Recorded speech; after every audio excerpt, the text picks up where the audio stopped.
Hello everyone, welcome to Krissus world channel. চিকেনের আমি ব্রেস্টের পিসটা দেখো লম্বা লম্বা করে কেটে নিয়েছি। এখানে নুন আর গোলমরিচ গুঁড়ো ডিম দিয়ে হালকা মাখিয়ে করে এটা রেখে দিচ্ছি।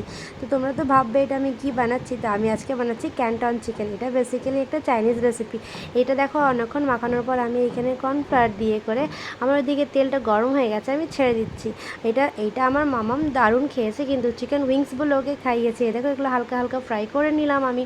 দিয়ে এখানে সবজিগুলো আমি কেটে রেখে নিয়েছি। ক্যান্টন চিকেনের প্রায় সবজিই লাগে। এখানে বাঁধাকপি, মাশরুম আর গাজর দিয়ে করে আমি হালকা সতে করে নিচ্ছি।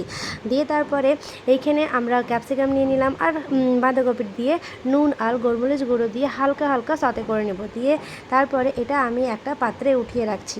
দেখো ফ্রাই হয়ে যাওয়ার পর পাত্রে আমি উঠিয়ে রেখে দিলাম। এটাকে কিন্তু বেশি ভাজা যাবে না, বেশি ভাজলে কিন্তু এটা খেতে ভালো লাগে না।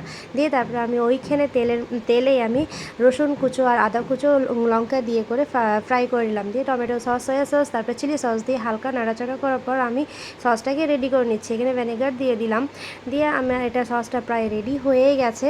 দিয়ে আমি একটু সসটাকে গাঢ় করার জন্য হালকা এখানে আমি কর্নফ্লাওয়ার দিয়ে দিলাম সসটা গাঢ় করার জন্য। দিয়ে তারপর চিকেনের ভাজা পিসগুলো আমি এখানে দিয়ে দিলাম।